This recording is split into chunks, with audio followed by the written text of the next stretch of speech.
I've added lots of new subscribers over the last few months, and I need to tell people a little bit about myself. I'm on team Let the Birth Rate Plummet to Hell. I watch birth rate trends and I watch them globally because globally we live in a patriarchy that I do not believe supports women and children.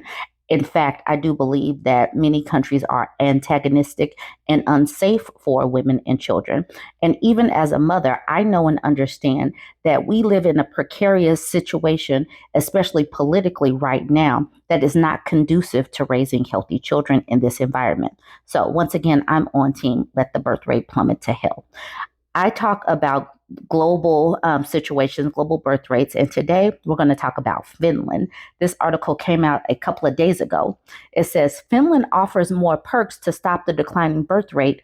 Women shrug it off. They say, get someone else to do it. Let's get into this article. Finland, once a model for reconciling the demands of work and family life, is grappling with a rapidly declining birth rate amid a growing desire by adults to remain child-free. Despite generous parental leave policies, high-quality childcare, free education, and universal health care, Finland's fertility rate has fallen below the replacement rate of 2.1, reflecting a broader trend across Europe. Wealthy countries beyond Europe are not immune to this phenomenon either, with the birth rate in the United States, for example, hitting a historic low of 1.6 children per woman. Japan's rate is 1.2. In Africa, which has a large youth population, the fertility rate in 2025 is projected to be 4.050 births per woman, a 1.3% decline from 2024. And despite efforts to boost fertility rates, including declaring having babies an act of patriotism, China reported on January 17th that its population fell for the third year in a row. U.S. Vice President J.D. Vance said at a rally recently, "Our society has failed to recognize the obligation that one generation has to another as a core part of living in a society. So let me say very simply, I want more babies in the United States of America." In Finland, the fertility rate dropped to 1.3 children per woman in 2022, according to Statistics Finland, with a population of 5.5 million. The average age rose to 43 in 2023. Around 15% of Finns are under 15, while 23% are over the age of 65. Finland's Finland's so-called fertility paradox counters the assumption that robust social welfare systems produce higher fertility rates. Dr. Oskari Heinkinheimo, an OBGYN in Helsinki, the capital, points to changing societal priorities as a major factor. The traditional model of the nuclear family is no longer the sole aspiration for many young people, he said. Finnish women increasingly delay motherhood in pursuit of higher education and career ambitions. Many people put off parenthood because they are single. Nearly a quarter of Finns and about half of Helsinki residents live alone. Finding a like-minded partner has become more difficult as a growing gender gap in political leanings is also a factor in the dropping birth rate. Does that not sound familiar to Americans? That literally sounds like what we're facing right now. All right, let's keep going. Between 2010 and 2019, Finland's fertility rate declined from 1.87 to 1.35, placing it below Britain's rate of 1.6 and only slightly above Italy's 1.3.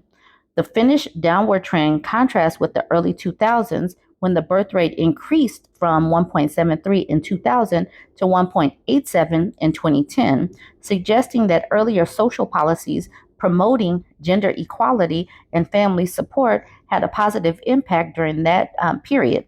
But the current low birth rate indicates these social measures were unable to sustain long-term growth. Globally, the declining birth rate raised national concerns about slowing economic growth and the ability to sustain social welfare programs for aging populations, with some experts viewing the trend as a crisis for humanity. Listen to this part, Americans. The debate around declining birth rates has become politicized in Finland, echoing other European countries.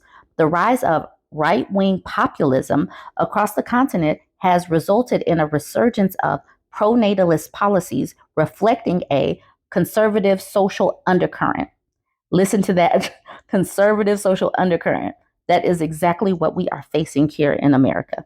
Anna Rotkirch, a researcher with Finland's Population Research Institute, said of the evolving social landscape, among Finnish adults aged 22 to 40 who say they would like to have at least one child, the main reason for not having a child is a lack of suitable partner. In Finland, immigration has been promoted as a remedy to declining birth rates. And in 2023, the country recorded a net gain of 58,000 immigrants, according to Statistics Finland. However, listen to this part. Immigrants face obstacles such as language barriers and cultural biases when entering the workforce. Even with a more welcoming approach, Finland must compete with other developed countries to attract skilled immigrants, as a cold Nordic state is often not the top choice for outsiders. I wanted you to hear that part talking about biases, cultural biases, and issues with the language, because many of these countries know that they have a declining birth rate, but are antagonistic towards foreigners. They need the bodies, but they are not welcoming, and they're literally kind of racist or xenophobic. Finnish lawmakers are pushing to increase the birth rate, but some have been criticized for aggressively pressuring citizens to participate in sinistelakut. I know that I butchered that. Sinistelakut, I don't know what that is, which has no direct translation to English. It refers to a communal effort to increase the birth rate, sort of a birthing bee. To make parenthood more appealing, Finland extended its paid parental leave in 2022, which now totals 13 months, 6.5 months for each parent. The country also has some of the lowest maternal mortality rates globally and heavily subsidized daycare, yet the declining number of births threatens the financial health of the social welfare system. I wonder if at any time they've actually asked women why they are not wanting to have kids. I really do. That's what's missing from a lot of these articles. The rising age of first-time mothers in Finland is another challenge for the government. In 2018, nearly 24% of mothers giving birth for the first time were 35 or older, compared with 20 to 24% of other Nordic countries, according to research by Mika Gisler from the Finnish Institute for Health and Welfare, a federal agency. While delaying childbirth allows women to pursue personal and professional goals, these pregnancies can be riskier than younger pregnancies and decrease the likelihood of having more than one child. For some Finns, delaying parenthood is an obvious choice. Ira Talka, 41, became a mother at 36 after spending years traveling and working abroad. I never even wished for a child when I was under 30, she said. I just wanted to live life for myself. That is what countries are up against. Women wanting to have a life and being a whole human before having babies and bringing another human into the world. They don't ask these questions because they don't want women to say that out loud. All right, she says, Taka feels that she and her husband have fared well as slightly older parents. Maybe the nighttime wake-ups with the baby would have been easier if we had been younger, but it's hard to know, she said. I believe that as a younger mother, I would have been more helpless and less mature in some demanding situations. Listen to this part, y'all. Finnish media reports confirm that conflicting ideologies between genders, men leaning toward right-wing policies and women becoming more left-wing, have made it harder to form families. Talka notes that finding the right person to share life with can be difficult. This ideological divide is likely linked to differences in lifestyles, places of residence, and the inability of some young men to adapt to life in Finland. She said, political attitudes harden when life doesn't go as expected. Greater acceptance of diverse family structures, such as single parenthood and same-sex couples, has also offered Finns more freedom while introducing more complexities to child rearing. Rotkirch said that the cultural expectation that everything must be perfect before starting a family could influence decisions too, as it contributes to procrastination. Stability in finances, career, and relationships have become a prerequisite for parenthood, she noted, creating a hindrance for many young people. Barriers such as lower education levels and higher unemployment rates seem to heavily impact men in Finland. Statistics show that young men contending with such problems are less likely to become parents. According to 2015 and 2017 figures from Statistics Finland and the Family Federation of Finland, a whopping 36% of men with low education levels had no children by age 40 to 45. For women with low education, the figure was 23%. Another factor impacting the decreasing birth rate is the rise of the child-free movement. According to the Family Federation of Finland's 2023 Family Barometer, 15% of all Finns identify as voluntarily child-free, and 25% of those under 25 say they don't want any children. Sole Rajamaki, president of the Finnish Childfree Association, emphasized the importance of respecting individuals' decisions. Many believe that being child-free is an equality or identity issue, she said, noting that personal freedom and environmental concerns often influence this choice. Founded in 2012, the association has expanded steadily, offering a space for people to discuss their experiences and find support. It also advocates for the inclusion of sterilizations under public health care coverage, an option that is at risk. Indeed, the minimum age for sterilization in Finland is 30, but the association wants to lobby for a lower age. Some Finnish parents feel a lack of psychological support from society as well. It's a fact that Finnish society is hostile towards children, or maybe it's hostility towards the parents, said Helsinki-based Julia Thurin, a 37-year-old mother of 3 and social media influencer who highlights the fun aspects of motherhood. Thurin, who travels a lot around southern Finland with her children, ages 2 to 8, says she often receives disapproving looks from other passengers on public transportation. It's rare for people to actually say something. It's more just giving me the evil eye, she said. Addressing Finland's shift towards individualism and career-oriented lifestyles has influenced a range of family planning approaches. Many municipalities with aging populations have resorted to offering financial bonuses to encourage childbirth among younger folks. Around 100 towns and cities, according to a study by the Association of Finnish Municipalities, provided a baby bonus 2 years ago, typically around €500, which is about $520. Some places like Tervola in Finnish Lapland offer up to €6,000, which is about $6,250 paid over 5 years. But financial incentives alone are unlikely to be effective.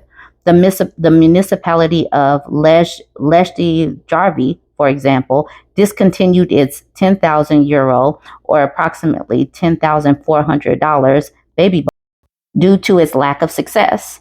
This concern about the reduced birth rate is more accurately a concern about a cultural change, where motherhood is no longer raised on the pedestal to be a woman's only true goal in life.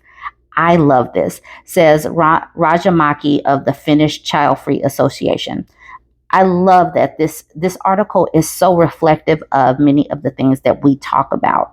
Women are talking about similar things on a grander scale.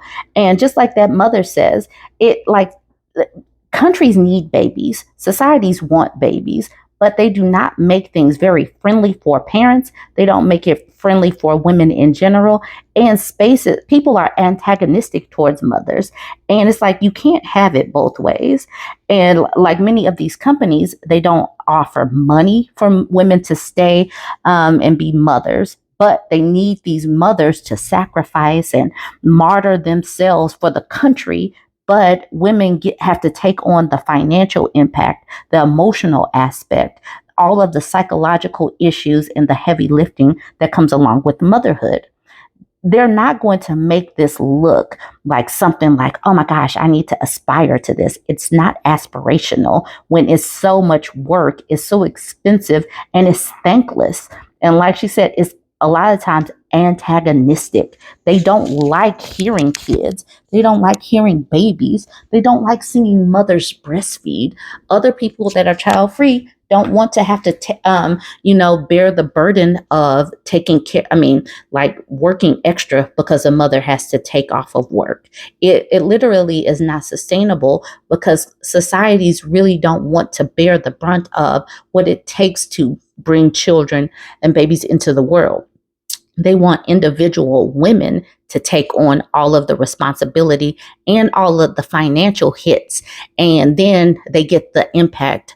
I'm sorry, they get the workers, they get those taxpayers and all of the labor that comes along with these humans that women have to solely take on. Anyways, I know that this was long and I'm okay with that. Sometimes people need to hear these long drawn out articles because this is what is going on in real life. And this is the reason why the birth rate will continue to plummet to hell until women are respected and there are spaces that are friendly towards women and children. Anyways, like, comment,